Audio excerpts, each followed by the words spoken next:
Bonjour, bienvenue sur Saga de Runes pour votre tirage de la semaine du 6 au 12 juillet 2020. Allons voir cette semaine avec 3 runes, avec Elsace, avec Uruz, avec Wungo. Alors avec ces runes, nous verrons les lames majeures de tarot. Nous verrons aussi avec l'oracle celte des arbres, les arbres qui sont en correspondance avec les runes, puisque les arbres sont importants avec les runes, sont liés à chaque rune. Et puis nous verrons aussi également avec le Yinkin. Alors nous allons voir un petit peu un survol de cette semaine, mais avec des points précis, et vous allez voir tout cela. Alors je vous invite à vous abonner sur Saga de Runes. Je mets en scène donc chaque semaine la vidéo hebdomadaire, mais je mets aussi des guidances au jour le jour, et puis je vous invite à aller voir si ce n'est fait votre guidance du 5 juillet pour la pleine lune Capricorne sur Saga de Runes. Et vous avez parallèlement sur mon autre chaîne Image de l'âme des guidances au quotidien, des guidances mensuelles, et je vous invite à aller voir notamment votre guidance de l'été pour vos signes astrologiques. Alors on commence avec Elsace. Elsace, c'est une rune qui parle de communication. Alors, communication, c'est une communication de lien avec l'invisible, voilà, de contact avec l'invisible. On est aussi avec Elsa dans la communication et le renouvellement cyclique. C'est lié au cerf, aux cornes du cerf qui se régénère chaque saison comme un symbole de vie éternelle. Mais c'est aussi Elsa, la rune des voyages chamaniques, du dédoublement et de la projection astrale, et aussi et parallèlement et surtout, je dirais, de la protection et de la chance. Avec cette rune que l'on appelle Elsace ou Algis, qui est ce symbole donc de communication, de protection, de main ouverte et tendue vers le ciel, c'est une rune qui définit le monde des idéaux. Alors peut-être, elle vous invite, pourquoi pas, à avoir un esprit d'indépendance. C'est peut-être aussi question de protection, d'aide désirée aussi, peut-être de protection supérieure. C'est une rune qui accentue l'idée d'avoir un clair jugement face aux événements et de se poser des questions. Et surtout de ne pas se laisser influencer. C'est une rune qui vous dit que dans cette période, peut-être vous devez avoir surtout recours et aussi comme un secours, un discernement qui peut être extérieur, mais que l'on vous invite bien sûr à commencer à voir en vous-même. C'est une rune, comment dirais-je, qui par son graphisme, par son graphisme ressemble à un homme avec les bras levés vers le ciel, parle d'intuition, de réceptivité, je l'ai dit, de contact avec l'invisible. C'est une rune qui relie dans le mystique, dans le religieux.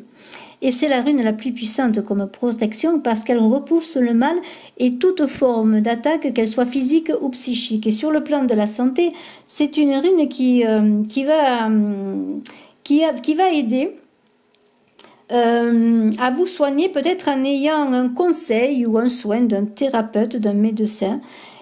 Elle est liée aussi au psychisme, alors peut-être d'un psychologue.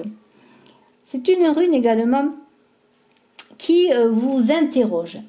Dans un sens restrictif, elle pourrait vous dire, d'ailleurs, quelle est la question qu'il faut se poser avec cette rune? Alors, peut-être vous posez-vous maintes questions, mais sachez que peut-être vous n'obtiendrez pas de réponse. Et c'est peut-être de cela dont il s'agit avec Algis. C'est de l'important, peut-être, n'est-ce pas, de se poser des questions, même si l'on n'obtient pas des réponses. Alors, vous allez peut-être connaître dans un sens moins sympathique, je dirais, des situations un peu instables, dans lesquelles il va falloir vous prévenir de mauvaises influences, peut-être de personnes ou de choses ou de situations, ou peut-être d'illusions propres à vous-même. Et vous allez peut-être, pour certains, si on est dans un sens restrictif, peut-être faire preuve de découragement, de manque de volonté et de manque d'action. Alors, cette rune Algis, elle vous dit de vous libérer en quelque sorte, de vous libérer peut-être de choses qui ne vous concernent plus, de situations, de comportements inconscients ou conscients. de parasitage, hein, on le voit, de vous détacher aussi de cet ego qui vous attache, qui vous empêche d'avancer, et peut-être faire appel à votre conscience, à cette présence qui est en vous aussi, au centre de vous-même, qui peut vous donner des solutions, et de ne pas exercer votre pouvoir sur vous, sur les autres, sur le fait de pulsions ou d'émotions qui ferait que cela vous empêcherait bien simplement de réussir et d'avancer. Je vous invite avec la carte du bosquet, qui est une carte d'arbre. Peut-être si vous vous posez des questions pour obtenir une compréhension plus complète de cette sagesse des arbres, peut-être de regarder ce qui est caché derrière ce qui est présenté en surface, pour voir bien tout simplement les principes sous-jacents de la vie, que ce soit au plan spirituel et naturel. On est dans l'idée bien de voyager, dans un voyage intérieur pour trouver une connaissance, cette connaissance qui est cachée aussi dans la nature qui recèle la compréhension de toutes choses. Alors on a aussi une idée avec un autre arbre qui correspond avec cette rune, qui est l'épine noire. Eh bien, peut-être parce que bon, l'épine noire, on pense à la piqûre, une épine ça pique. Eh bien, on vous dit, eh bien, si vous vous piquez justement à persister dans quelque chose qui est négatif pour vous, si vous vous piquez sur du négatif, c'est comme se taper la tête contre les murs. Eh bien, si ça veut dire bien souvent vouloir à tout prix réussir quelque chose, à vouloir à tout prix enfoncer une porte, ça veut dire adhérer, c'est un peu ce que je vous ai dit tout à l'heure, de ne pas reproduire toujours les mêmes choses, de ne pas reproduire toujours les mêmes façons d'agir. Et c'est peut-être en vous libérant de cela, en prenant conscience que vous êtes toujours avec des difficultés renouvelées, parce que vous répétez toujours les mêmes schémas, eh bien de vous sortir comme de ce buisson épineux, qui est l'épine noire, et bien pour trouver peut-être en prenant du recul, peut-être un peu plus de douceur et non point être toujours dans la résistance. Alors bien, Elsa c'est aussi une rune qui est à mettre en relation avec l'étoile et la tempérance. L'étoile est à 8 branches, c'est l'étoile du berger qui brille dans le ciel. On est dans une idée de paix et d'harmonie avec l'étoile, de beauté et d'équilibre. On est dans cette idée... comment pourrais-je dire, de se mettre là dans une idée de prise de conscience, de se rendre imperméable. Voilà, imperméable de quoi? Eh bien, imperméable de choses qui peuvent vous agresser, parce que c'est une étoile qui protège, peut-être vous protéger, de vous protéger peut-être de ceux qui captent vos énergies, votre force vitale, pour peut-être vous reprogrammer d'une meilleure façon et de savoir dire non, tout simplement parfois, hein, savoir dire non, dans cette générosité, cette abondance et cette fertilité de l'étoile, dans cette régénération pour un bien-être, mais en pensant peut-être à soi-même. Alors on n'est pas dans l'ego quand on passe à soi, quand on veut se protéger, c'est au contraire amener à soi et amener à soi une protection qui va vous permettre ensuite d'aller vers les autres.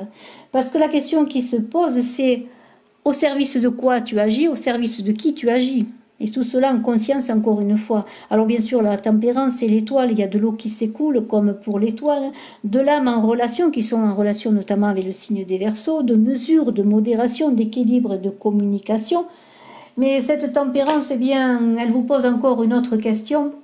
On est toujours dans le questionnement avec ces cartes qui sont à deux sens, avec ces lames du tarot qui sont à deux sens, et cette tempérance, elle vous dit, eh bien, peut-être de vous préserver aussi du pouvoir des autres sur vous, d'avoir le pouvoir de vous organiser personnellement et matériellement pour être comme dans une façon de survie, mais sans dépendre des autres.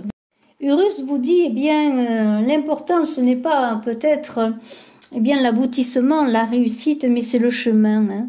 C'est la mutation de soi-même. C'est lorsqu'on se met en chemin, eh bien, tout ce qui se réalise, c'est un peu comme partir sur les chemins et voir un peu ce qui va se passer pendant ce chemin. Alors, lorsqu'on part dans un voyage, on part d'un point pour aller à un point B, mais l'important, est-ce que c'est d'arriver au point B ou de savoir tout ce qui va se passer pendant le chemin.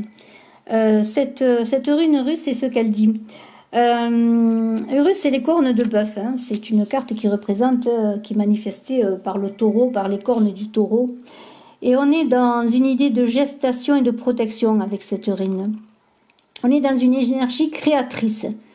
qui va, si elle est contrôlée, parce que bon, le taureau, il est intrépide, il est fougueux, il est fort, mais là, on vous invite à contrôler cette énergie qui est en vous et pour libérer votre potentiel ainsi. Alors, elle annonce de représages, des avancements sur le plan personnel et professionnel, mais elle vous dit aussi que la confiance en vous est justifiée. Et sur le plan de la santé, eh bien, elle est de bon augure. Hein. C'est la guérison, c'est la force et la santé du taureau, je pourrais dire. Alors, on est dans une force, comme je vous l'ai dit, de gestation, de protection, de sagesse et d'intuition. Si l'on met dans toutes ces forces bien canalisées au service de soi et des autres, ensuite, si elle est contrôlée, comme je vous l'ai dit, on est dans une idée avec cette rune russe, peut-être de vous inviter à attirer pour certains, alors je dis bien pour certains, ceci est une guidance générale, sur les problèmes de nourriture, d'alimentation, de régime ou de diététique. Parce que là, on est quand même dans l'idée de la vache qui allaite l'enfance, du lait de l'enfance, de l'alimentation. C'est une rune féminine reliée à la terre, reliée à l'eau. C'est la vache cosmique. Hein. Et on est dans l'idée d'une rune russe qui parle d'énergie vitale. Alors l'énergie vitale qui vient de toutes les sources, et la première vient du lait maternel. Donc peut-être pour certains avez-vous des soucis sur la nourriture, peut-être devez-vous adapter votre nourriture, votre alimentation, voir cela, avec d'autant plus l'été qui arrive, on a envie de se sentir bien dans son maillot comme on dit, mais vous avez pour le plan de la santé surtout une envie bien peut-être d'être tout simplement en meilleure santé. On est aussi avec cette rune russe dans l'idée de remonter le temps, de regarder en arrière pour avoir une vision d'avenir. Voyez, on est dans les dons psychiques, dans la clairvoyance et dans l'intuition.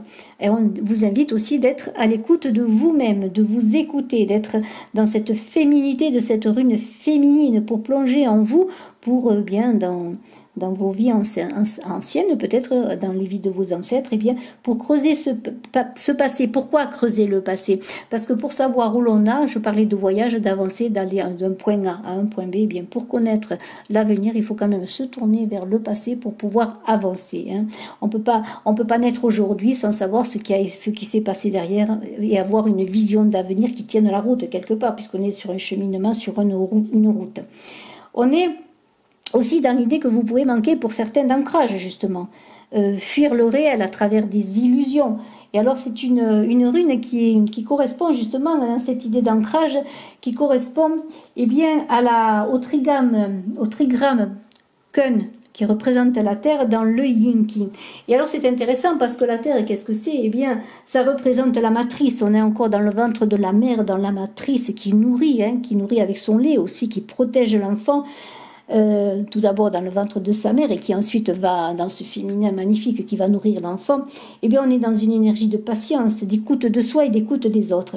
Alors on vous invite à être dans le calme, peut-être justement dans cette générosité. On avait parlé tout à l'heure de savoir qui vous servez, de savoir vers qui vous voulez aller, de vous protéger. Alors c'est une rune de générosité, mais non de passivité, mais plutôt dans la ténacité, mais dans une volonté et toujours dans la douceur, parce que la mer est douce. On a parlé de douceur tout à l'heure avec la rune précédente, de choses qui font aussi, qui font le rythme de la vie, le rythme des saisons. Et cette rune est associée à l'hiver. Ce trigramme, pardonnez-moi, est associé à l'hiver. Alors, pour durer dans le temps, pour avancer, nous avons aussi quelque chose qui est intéressant, parce que nous avons la papesse qui parle avec cette rune russe.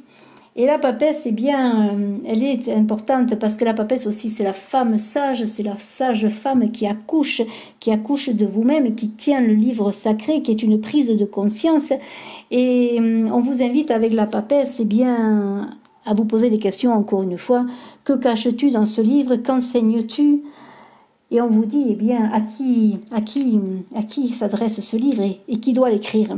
Alors, c'est un peu l'idée, eh bien, que vous êtes seul à écrire le livre de votre vie, que vous devez, eh bien, vous risquer peut-être pour vous découvrir, pour écrire votre propre savoir dans ce livre, parce que ce livre qui appartient à l'univers, qui est comme une connaissance absolue de tout, mais est-ce qu'il est votre livre? C'est la question à vous poser. C'est toujours la question de savoir, même si on ne trouve pas tout de suite des réponses, de savoir ce que vous voulez écrire dans une page de votre vie qui est en train d'arriver. Alors on est toujours dans cette idée d'être dans le discernement, la connaissance, la clairvoyance, mais il y a beaucoup d'énergie féminine magnifique, comment dirais-je, de guérison, tout simplement, de guérison par la douceur, par la patience, par les clés que détient cette papesse aussi, qui a les clés, une en or et une en argent, qui sont le yang et le yin, vous voyez, qui sont le pôle féminin et masculin, comme Urus, bon, est féminine, et renvoie également à la lune, pôle féminin, archétype maternel encore une fois. On est toujours avec cette rune dans l'adresse, non pas dans la passivité, mais dans la douceur encore une fois, et dans la nourriture, parce qu'il y a une idée de se nourrir. Alors on a la bruyère et le gui qui correspondent à cette rune russe, et là on vous dit eh bien d'entrer en contact avec le monde de l'esprit pour vous guérir, pour trouver votre chemin de guérison, quel qu'il soit, quel que soit votre chemin que vous empruntez. Pour terminer avec Wongo, une très belle rune qui parle de joie, de bonheur, d'extase même. On est dans les pâturages, là c'est très bucolique, je pourrais dire. C'est une rune énergie masculine, d'énergie masculine. Alors là, c'est l'idée de reconnaissance sociale, de réussite sociale, de capacité à diriger, à fédérer, à réunir un groupe autour de vous, de soi. Alors, c'est le bonheur partagé entre amis, la prospérité.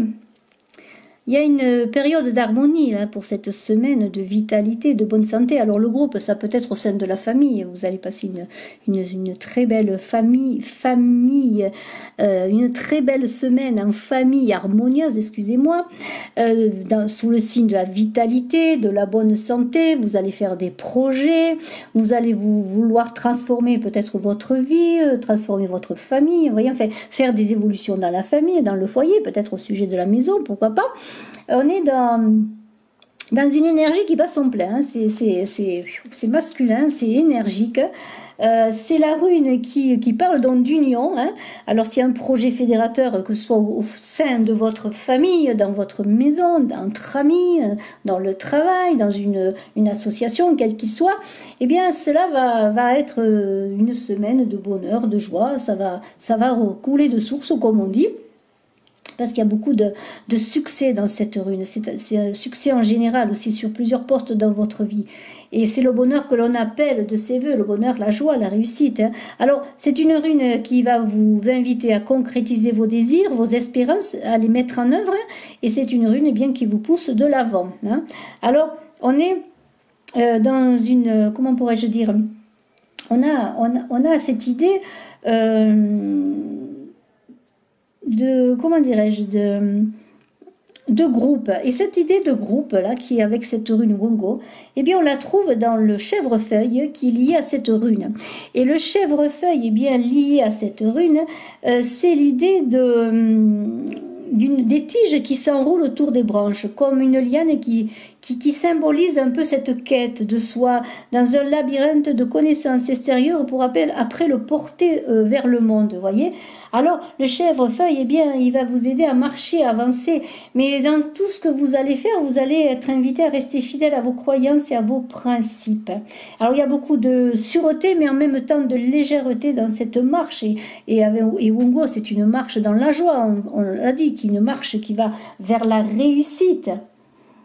Eh bien, c'est un peu comme le fil d'Ariane qui va vous guider avec cette liane de chèvrefeuille qui va vous aider à avancer dans votre labyrinthe intérieur, dans votre soi intérieur. Alors, au contraire, bien sûr, il y a toujours un contraire dans chaque chose. Faites attention de ne pas être dans l'extinction, j'allais dire l'extinction des feux de l'amour, des feux de la joie. Alors, j'ai pas fait un lapsus pour rien, là. C'est parce qu'on a une idée, là, de peut-être pour certains que vous auriez tendance cette semaine à vous replier sur vous-même, à être dans une certaine tristesse, même aller parfois jusqu'au désespoir. Alors ne soyez pas victime, mais soyez acteur de votre vie. Et nous avons, avec cette rune, nous avons des arcanes majeurs. Alors il faut en parler parce que nous avons eh bien, le pendu et nous avons le monde. Alors, et l'empereur. Alors tous les trois, c'est assez amusant, si vous regardez bien les cartes du pendu, du monde et de l'empereur, vous voyez qu'ils croisent les jambes. Et lorsqu'ils croisent les jambes, eh bien, ils indiquent simplement trois positions. Si on met la rune dans trois positions différentes, cela indique trois directions. Et alors ces directions eh bien, parlent de la première dans le monde de joie, de réussite, la seconde avec l'empereur de rayonnement social et le pendu de dimension spirituelle, parce que Wungo, eh bien c'est cela à la fois. Il y a une richesse spirituelle indéniable qu'il ne faut pas oublier. Alors je vais parler de ce monde. Ce monde, eh bien, c'est comme si vous vous prépariez à réaliser, à venir au monde. C'est un peu comme l'enfant qui vient au monde. Il y a des réalisations, on a envie de réaliser des choses. Il y a une idée de naissance d'une idée ou simplement de la naissance de l'être. Bien sûr, pour certains, il y aura des enfants qui vont venir au monde. Mais il y a une nouvelle naissance, comme une renaissance dans cette carte du monde qui a les quatre éléments. Hein, qui a les quatre éléments qui forment le monde, qui forment la terre et qui forment l'être humain à l'origine de toute chose. Mais on a ce monde qui est entouré qui vous représente, vous, qui représente en tout cas l'homme dans une mandorle, dans une sorte de matrice. Et on a parlé de matrice, de féminité, beaucoup dans ce tirage. Mais aussi, eh bien, il y a l'idée qu'au bout d'un moment, eh bien, l'enfant, il veut sortir, il veut aller au monde. Hein, il ne veut pas rester dans le ventre de la mère. Et de toute façon, il ne peut pas rester dans le ventre de la mère. Il doit venir au monde. Il vient au monde, il est allaité. On l'a vu par le lait maternel.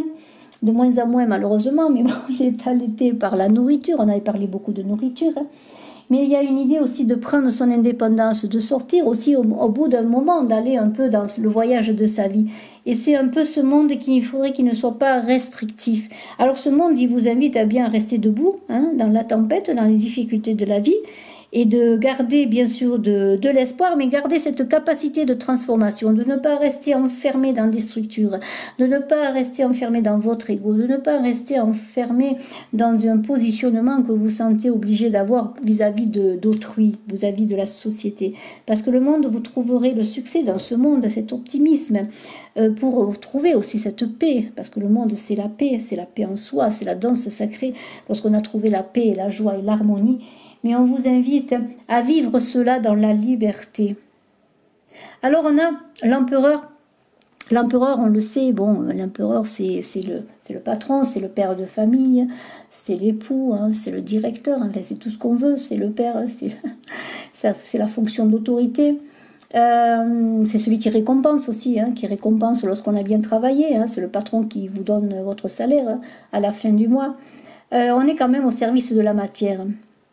On est dans le pouvoir de l'argent, du prestige. Mais n'y a-t-il pas dans cette arrivée, dans ce monde, lorsqu'on vient au monde, autre chose que aussi la réussite financière? Et on avait parlé quand même que Wungo, et si je ne l'ai pas assez dit, je le redis, qui est aussi la réussite spirituelle. C'est le bonheur de la spiritualité, le bonheur de la prise de conscience, de l'éveil. Et alors, cet empereur, il vous dit, eh bien oui, bien sûr, on est souvent au service des autres, il y a des dictats, des choses qu'on doit faire, mais qu'est-ce qui est le plus important en fait? C'est le pouvoir de s'organiser soi-même, d'être indépendant, d'être libre, que ce soit personnellement ou matériellement.